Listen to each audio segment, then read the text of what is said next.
Shalom, shalom, shalom, wonderful people of God, brethren in Christ. I believe by the grace of God you are doing so well. I appreciate you truly for tuning in today. I want to share something with you today. It's about something that happened to me when I was little. Even my parents or siblings never knew this. I just kept it to myself. But the Lord has put it in my heart to share with you today. It was on my birthday, and I was in college. I separated myself from everybody, went into hiding, and then I was praying. I used to do that a lot whenever it was my birthday. So I was praying and then thinking about all the things that I've been through from childhood until now. Spiritual things, basically all manner of spiritual attacks. So as I was praying, by the time I realized 5 angels were standing in front of me. The one in the middle said that the Lord has sent them, to come and give me presents, gifts, basically. As if it's very ironic, right? Like on my birthday, I didn't receive gifts from human beings. I'm rather receiving it from angels. So each one of them were holding bow, as I have used this AI to make it. It's not exactly like this, but let's take it like that. Each one having bows, and then the content of the bow or the liquid inside had different colors. It wasn't a repetition of colors like how this is, like some are golden, some are blue, some are green. There were some that were red, purple. So I was like, what is this? Then they told me that this is gonna help me when I grow up someday. I didn't understand. I was still, not very old, just quite young. So there are certain things I didn't understand, but I told them to take those gifts away. They should go back to God where they came from with their gifts. And that the gift that I want was God. I want God. I want God Himself to be my gift, to be my present, to be my everything. I don't need anything but God. I know as you are listening to me, maybe you are elderly, more experienced, so you're gonna be saying, foolish boy, and what have you. Well, it has helped me in a way. So as I've grown up, I'm realizing that there are certain things that people will enjoy that I will not enjoy. And there are certain things that I will enjoy that others will not enjoy. If you are also young and you come across this video just as I was, right? And then someday you also encounter this. Don't choose the bulls, choose God. This might sound foolish to many, but I know what I'm talking about. Choosing God is more beneficial. Choosing God is more beneficial. God will be your defense. It doesn't mean spiritual attacks will not come. Spiritual attacks will come, but God will catch those spiritual attacks and distribute them back onto the attacker and the family and their generation. If it is specifically if it's a curse, God will just catch the curse and give some to their children, some to their generations, and whoever is close to them. As they are digging a grave for you to fall in, you see that the wind will blow them into their own pits that they are digging for you. And because you chose God, your life will be in the hand of God, and nobody can snatch it away from you. Your life will be in the hand of God. So What I will say would be a disadvantage, if you may, is that all those things that are pleasurable, enjoyable in this world, anything that can take you away specifically from God, will not come your way. God will direct your path, God will direct your ways as He wants it to go. You will have pleasure, but that pleasure you will have is not the kind of pleasure that will separate you away from God. I have come to realize that it was a test from God. If you choose those things in the bowls because they represent power, authority, wealth, and what have you, healing, and what have you, they represent that. But if you choose God, it is better. The moment you choose God, you will be ushered into what we call Mount Zion. I know you confess this by faith, that you are come unto Mount Zion. You are come unto Mount Zion. When you don't choose God, you have not come unto Mount Zion. He is speaking to a people that have chosen He that speaketh. It is from this moment onwards that you begin to hear the voice of God when He speaketh. It is the place of the hear ye Him. It is not about you. It is not about me. It is about God. If you haven't noticed, there are those that have the things in the bowl, the contents in the bowl, but they don't hear God. Then there are those who hear God and they also do not have the contents in the bowl. Notwithstanding, they can still do those things if God willeth. But those that have the content of the bowl, they do according to their own will. But when you enter into Mount Zion, when God moves, you move. When God speaks, you speak. And you wait upon God's movements. When you choose the things in the bowl, you will do as you please at any time that you want. The Lord wants us to read Hebrews chapter 12. From verse 22 it says, "But you are come unto Mount Zion, and unto the city of the living God, the heavenly Jerusalem, and to an innumerable company of angels, to the general assembly and church of the firstborn which are written in heaven, and to God the judge of all, and to the spirits of just men made perfect, and to Jesus the mediator of the new covenant, and to the blood of sprinkling that speaks better things than that of Abel. See that you refuse not him that speaks. For if they escape not who refuse him that spake on earth, how much more shall not we, or much more shall not we escape, if we turn away from him that speaks from heaven?" So, when Jesus came, he did miracles, signs, and wonders, but it was according to who? The will of his Father. And he says he didn't do anything unless he sees his Father doing it. He was not exhibiting power for exhibiting sake. Do you understand? He was doing it as he sees God doing it. These are those who enter into the company of the spirits of just men made perfect.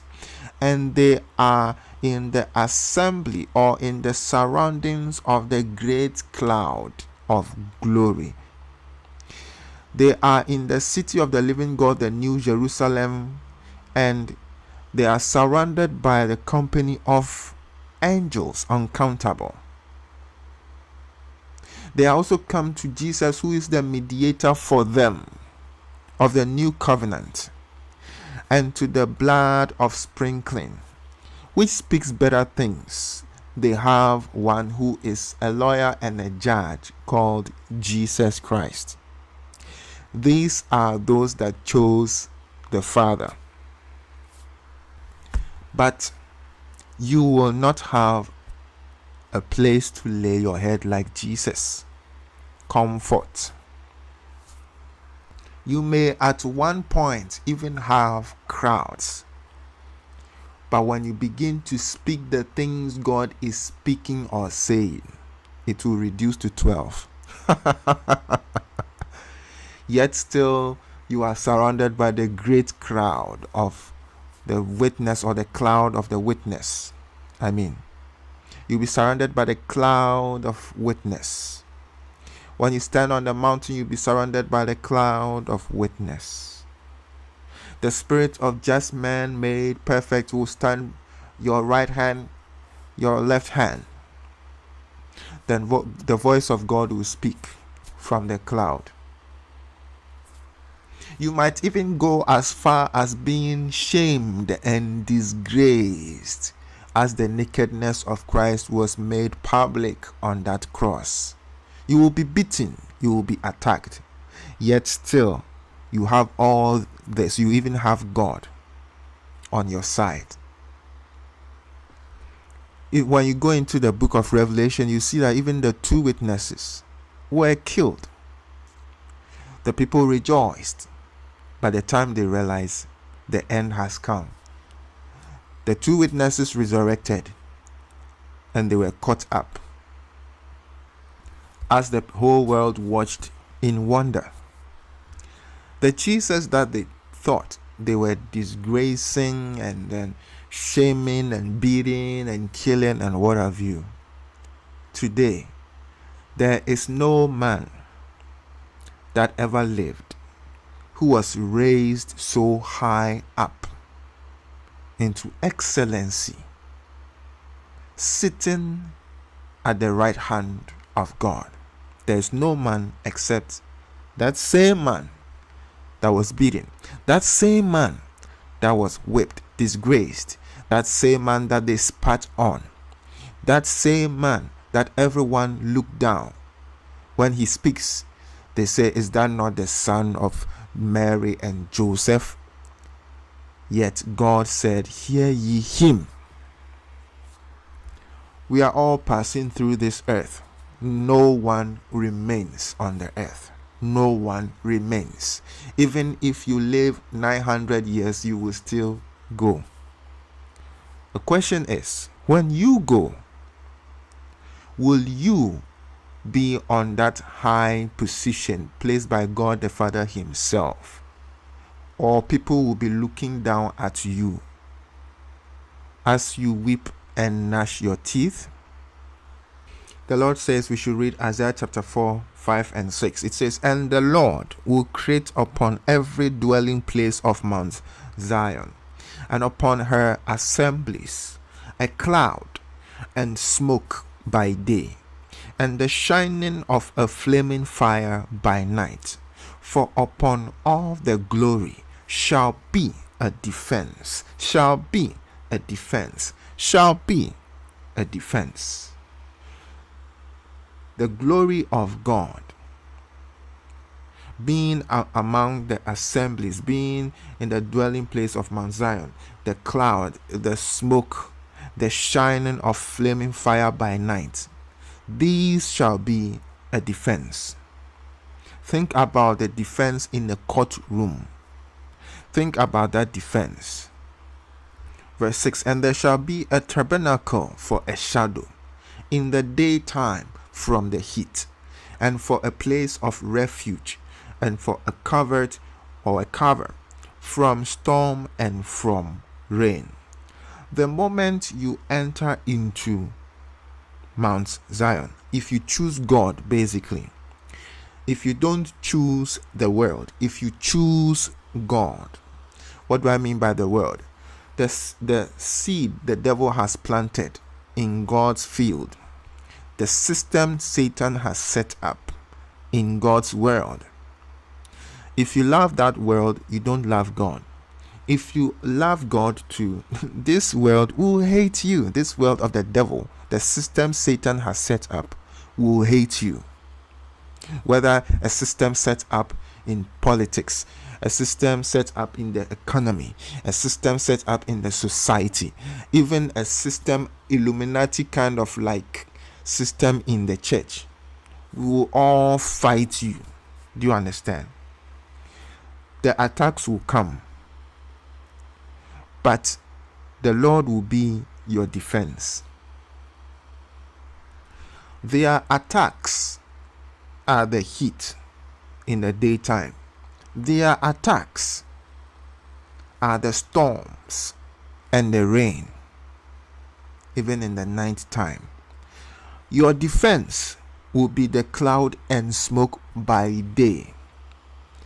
So, cloud and smoke versus the heat. Cloud and smoke forming the shadow versus that heat. The cloud and smoke neutralizes their heat. Then they will come as a storm and as a rain in the night. And when they come, they shall see God standing in the pillar of cloud waiting for them. All because you chose him. All because you honored him. There are two ways to honor God. God first. That is number one.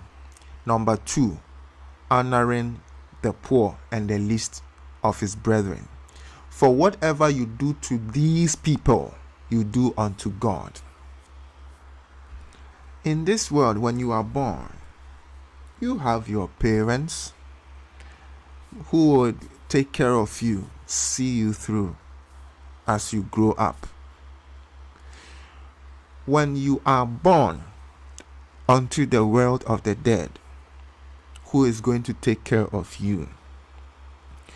Will an angel from the cloud of witnesses, or from the assembly of innumerable countless angels, will some of the angels come and carry you to guide you through the hereafter? Or you will be left alone, defenseless, at the mercy of wicked spirits? Even the spirits of the offsprings of the fallen angels. When you are born into the other side of the world, it's like you have gone to a country you don't know anything about. You need help. You need guidance. How can you travel to, for example, a dangerous town in Africa and you don't know that it is dangerous? How can you go to a place where there are lots of kidnappings and murders and killings and what have you, armed robbers and what have you, and you didn't even know? You don't know how things are like on the other side. You are just going and you have no choice. Everyone will go there. Who is going to see you through? Who is going to guide you? Departing from the flesh, it needs guidance. Someone must guide you. Otherwise, your arrival will be too sorrowful. Have you found favor in the sight of those on the other side? Or they already despised you even before your arrival? Who are those there in wait for you to come? Are they waiting to welcome you, or they can't wait to tear you apart? Are they the souls of those that you abused and oppressed while here and when you were alive? Are they the souls of those that you have harmed and killed, thinking that you will never join them?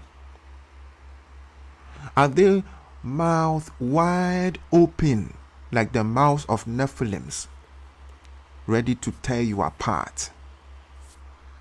Luke chapter 16 verse 22, and it came to pass that the beggar died and was carried by the angels into Abraham's bosom. The rich man also died and was buried. Will an angel come in defense of you or of your body, like Michael did with Moses' body? Or you'll be buried like the rich man was buried, but without no defense, without any defense. Matthew chapter 28 from verse 1. In the end of the Sabbath, as it began to dawn toward the first day of the week, came Mary Magdalene and the other Mary to see the sepulchre. And behold, there was a great earthquake, for the angel of the Lord descended from heaven, and came and rolled back the stone from the door and sat upon it. Why? Why are angels concerned about such people that choose God so much? Why are they so drawn to the passing away of those that choose God? Why? Moses, Michael came to argue basically with Satan over the body of Moses.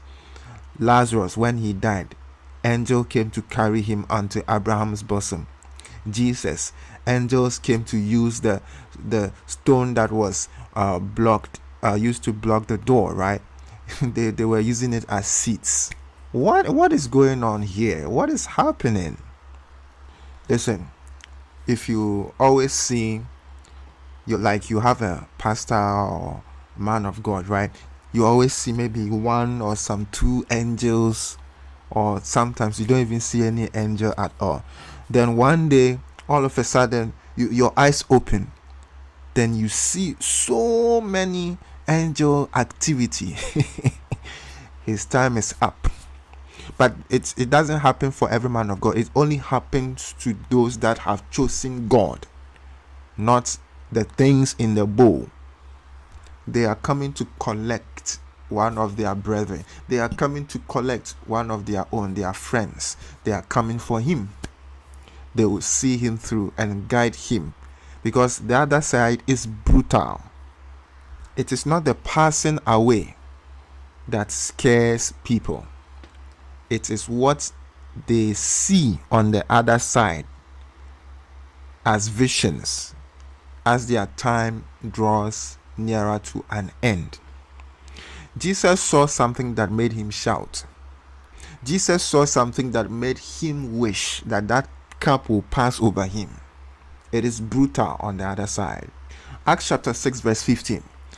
And all that sat in the council, looking steadfastly on him, saw his face as it had been the face of an angel. He's about to go. That was Stephen. He's about to go.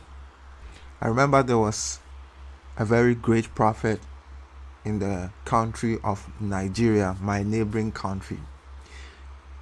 When he passed away, there were several people in the church that witnessed the activity of so many angels.